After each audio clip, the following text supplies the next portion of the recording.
kelebihan formasi khusus daripada umum apa, Mas? Kalau kelebihannya formasi umum itu hanya berkompetisi dengan yang rumah sakit yang severtikal dengan instansinya. Jadi kalau apa namanya, sedangkan kalau umum itu bersaing dengan seluruh peserta asalkan memiliki minimal 2 tahun bekerja, itu bisa melamar di semua tempat asalkan instansi tersebut punya kuota. Tapi kalau di apa namanya, formasi khusus itu hanya bersaing sesama rumah sakit yang severtikalnya. Contohnya ya, di Surabaya, saya kebetulan orang Surabaya.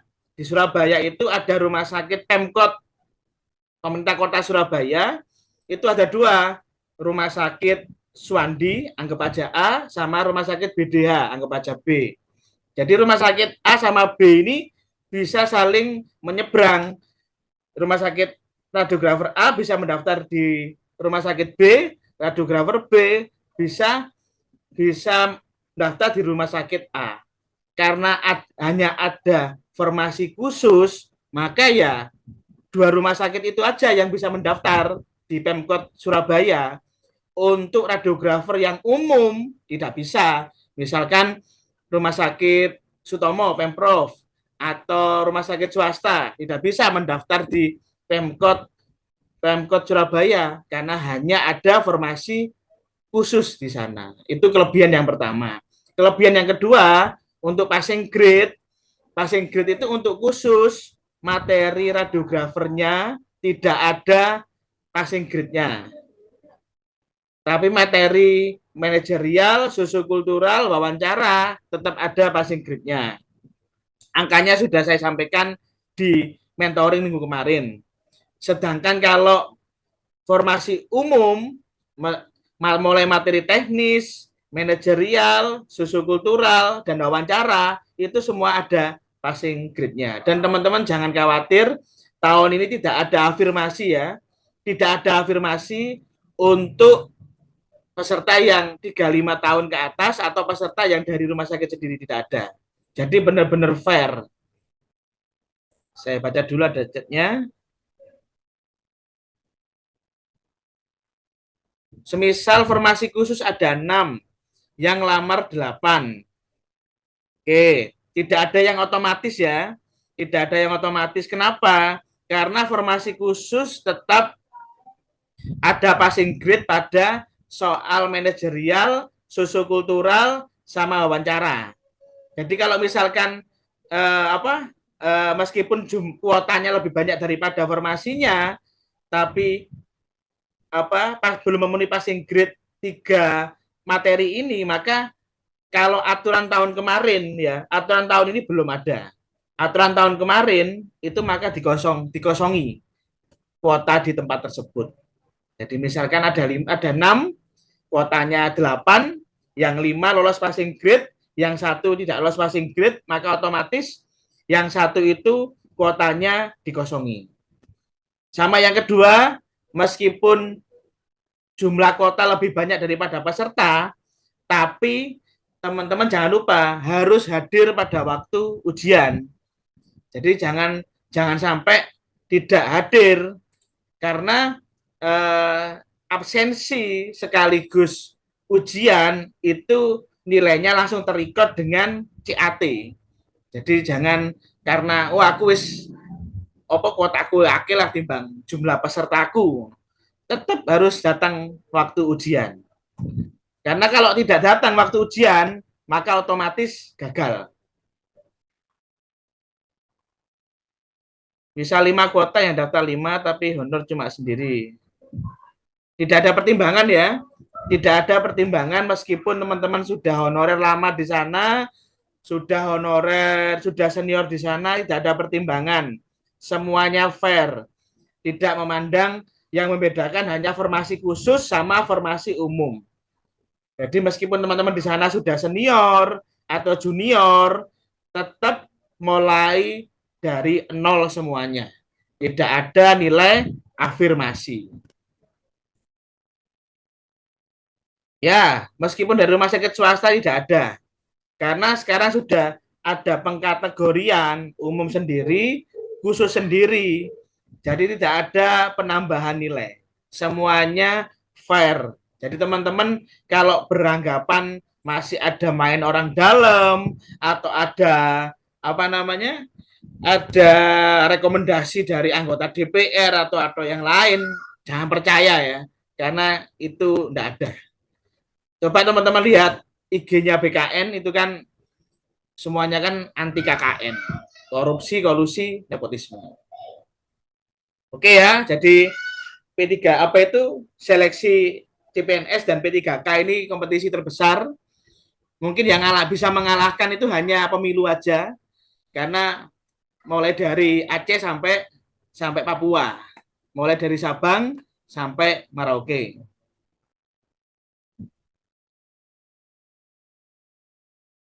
Oke ya, sekarang nomor 1, soal tentang manajerial. Oke teman-teman, kira-kira apa jawabannya teman-teman nomor 1 apa? Oke, betul ya. Jawabannya A ya. Jawaban A ini bernilai 4. Kenapa? Karena di soal sesuai dengan soal tersebut kita itu harus jujur. Soal manajerial ini harus mengutamakan kejujuran dan bersedia untuk menerima resiko atas kesalahan. Jadi soal nomor 1 jawabannya itu A bernilai 4 poin.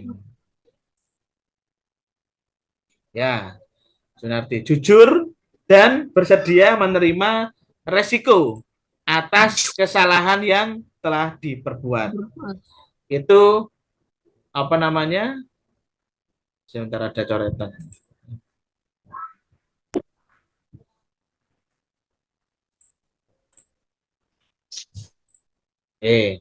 Sekarang nomor 2 ya. Nomor 2. Oke. Jika mendapatkan tawaran menjadi karyawan, memberikan dana sejumlah. Jawabannya apa teman-teman? Oke. C atau E, Charlie atau Charlie. Sip. Ya, Charlie ya. Jawabannya adalah C, menolak. Jadi kalau teman-teman mendapatkan soal seperti ini waktu ujian, teman-teman sudah tidak usah ragu.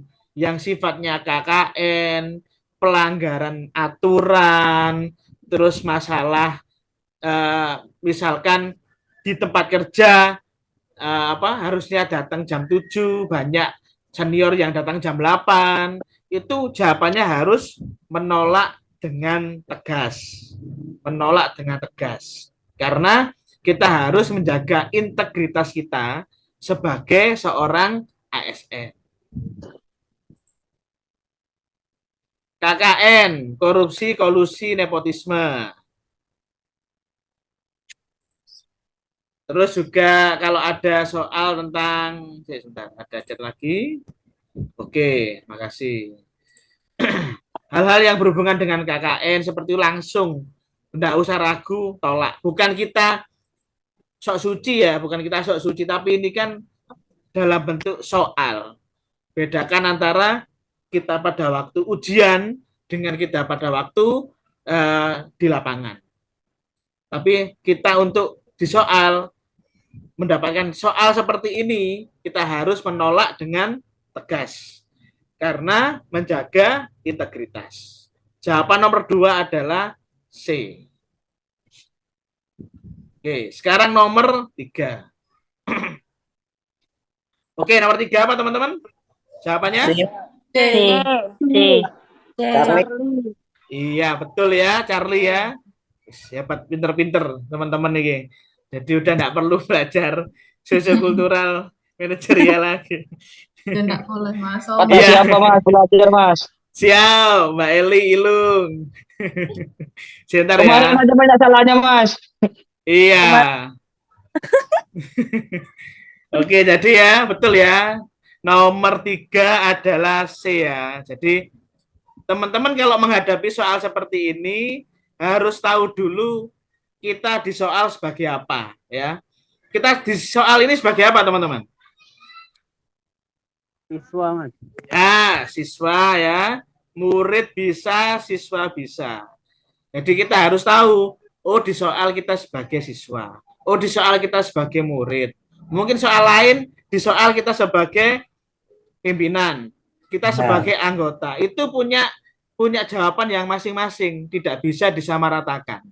Dan tiap tiap subjek tadi itu punya kewenangan masing-masing juga. Oh, sebagai ketua bisa memberikan keputusan.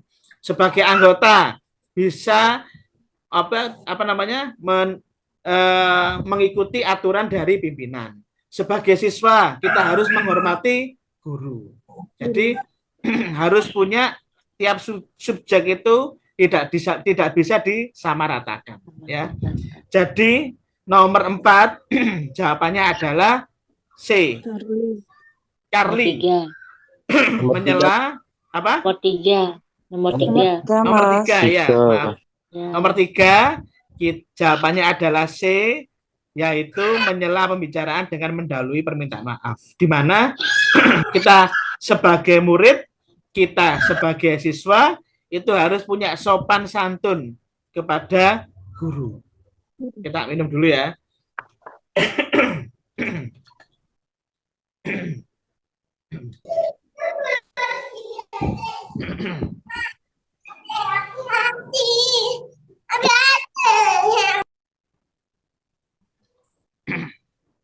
Oke, ini ya. Jadi tips menjawab manajerialnya adalah karakter kita jangan sampai masuk ke soal, ya. Kita jangan sampai mungkin ya yang bukan sok suci tadi. Mungkin kita kita itu mungkin kurang disiplin, atau kita sering ragu, atau kita sering bimbang. Itu karakter kita jangan masuk ke soal. Atau baperan, jangan masuk ke soal. Tapi jadikan nilai-nilai ASN, anggap kita sudah menjadi seorang ASN yang memiliki nilai-nilai profesionalitas, tanggung jawab, peduli, integritas seperti yang saya sampaikan di sini. Anggap saja kita sudah menjadi seorang ASN yang melakukan nilai-nilai tersebut untuk menjawab pertanyaan. Mas, mohon maaf nih, Mas, mau tanya. Tipsnya untuk kemarin itu kan Mas Rasi punya pendapat dan saya punya pendapat sendiri kan tentang masalah kemarin itu. Tipsnya untuk yang tepat untuk menganalisis soal itu gimana, Mas? Kalau ya apa terus Len? Nah, untuk menganalisa soal yang tepat itu kan kemarin mungkin teman-teman sudah teliti, mungkin sudah pasti teliti lah. Tapi kan di situ juga beda pendapat. Ya. Tipsnya itu seperti apa, Mas? Kira-kira untuk menjawab tentang titik poin yang kita cari itu ada nggak kalimat-kalimat yang sekiranya itu bisa dimengerti di soal itu, Mas? Ya, oke. Sosiokultural. Oke. Kalau teman-teman belajar di internet soal sosiokultural, itu masih ada 5 pilihan ganda. Sangat setuju, ragu-ragu, sangat tidak setuju, sangat tidak setuju. Itu berarti soalnya masih soal lama. Kenapa? Karena BKN sudah memberitahu tahun ini sosiokultural itu hanya 4 pilihan ganda. Maksimal mendapatkan 4 poin. Teman-teman belajar, kalau teman-teman belajar dimanapun, di buku atau manapun ternyata ada 5 pilihan ganda, itu berarti masih soal lama. 5. Nomor 5 apa teman-teman jawabannya?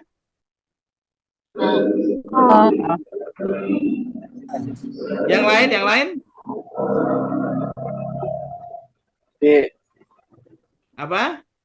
A. Oke. Oke.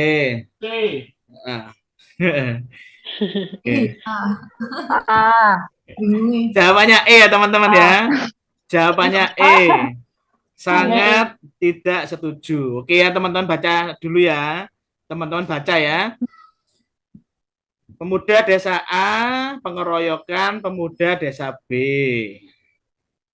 Warga desa A marah, ingin balas dendam, membuat konflik tersebut membuat kondisi lingkungan mencekam dan tidak aman.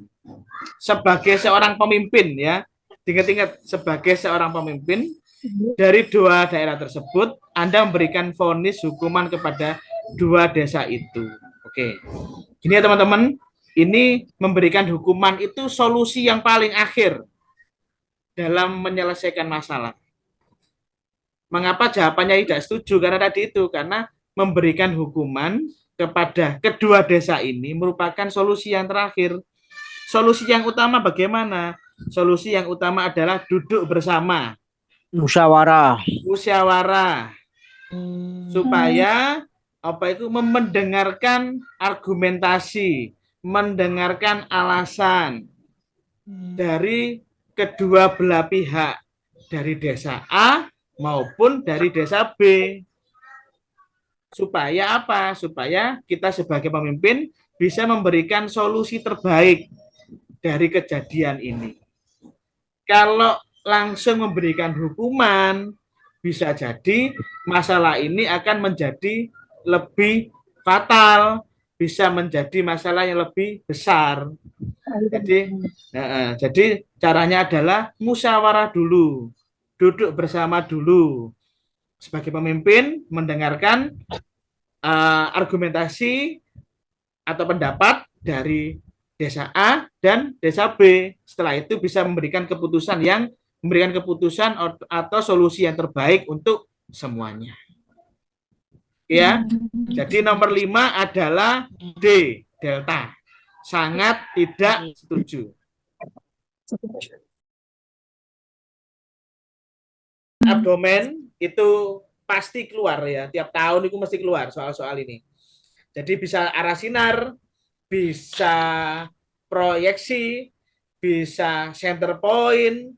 Itu teman-teman hafalkan, ini nanti saya berikan ya. Kalau supine, arah sinarnya vertikal.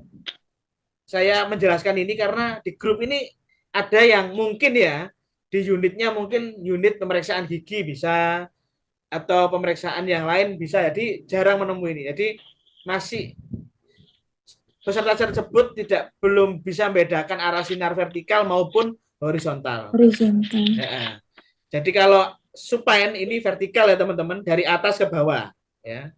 AP, proyeksi AP. Kalau setengah duduk atau posisi duduk itu arah sinarnya horizontal, setengah erek ya. Sedangkan kalau LLD juga arah sinarnya horizontal. Dan ini ya, mau tanya proyeksi. Ya silakan, Julita silakan. Mas, posisi setengah duduk tuh sama ya Mas dengan API rek? Sama. Sama. Itu kalau API rek itu bahasa medisnya, kalau setengah duduk atau berdiri itu bahasa Indonesianya. Jangan lupa ya, LLD itu proyeksi AP ya teman-teman ya. Proyeksi AP. Mungkin kita di lapangan kan pokoknya apa namanya diajar aja pokoknya kan. Tapi kalau sesuai literatur, LLD arah sinar horizontal, proyeksinya AP ya. Jadi kasetnya ditaruh di belakang, di punggung. Itu yang benar. Ini ya, kalau center point-nya abdomen, ciri-cirinya center point biasanya ada tertulis ini, pertengahan, di tengah-tengah, biasanya seperti itu. Setinggi, pertengahan, setinggi, di tengah-tengah. Itu biasanya itu soal center point itu yang tepat jawaban ada itunya.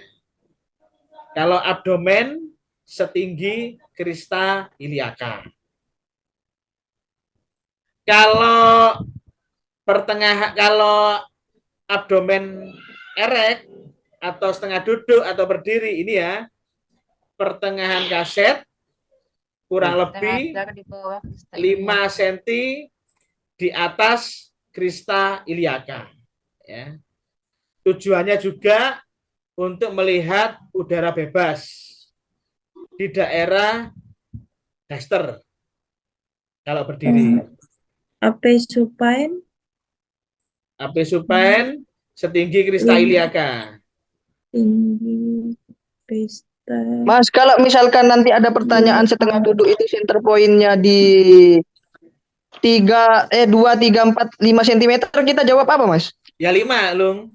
5 Utamakan 5 dulu. 5 Tujuannya kan supaya izin left. Oh ya, Pak Nurul, semoga lekas sehat ya. 5, Berarti Ilung. Mas, misalkan ada 2, 4, dan 6, kita ambil 4 berarti ya, Mas ya? Boleh 4. Oh, Boleh, saya nggak berani menjawab dulu ya. Saya lihat cross check dulu. Kalau A5 antara, karena tiap pasien juga berbeda. Lihat dulu tujuannya, Ilung. Abdomen erek ini kan untuk melihat ini udara bebas di daerah gaster. Jadi daerah gasternya tidak boleh terpotong. Jadi lihat dulu pasien dewasa atau anak-anak. Mungkin kalau anak-anak 4 cm sudah cukup, tapi kalau dewasa dan orangnya juga tinggi bisa jadi 6 cm. Tapi yang jelas daerah udara bebas di daerah gasternya tidak boleh terpotong. Karena itu fungsi utama dari abdomen erek.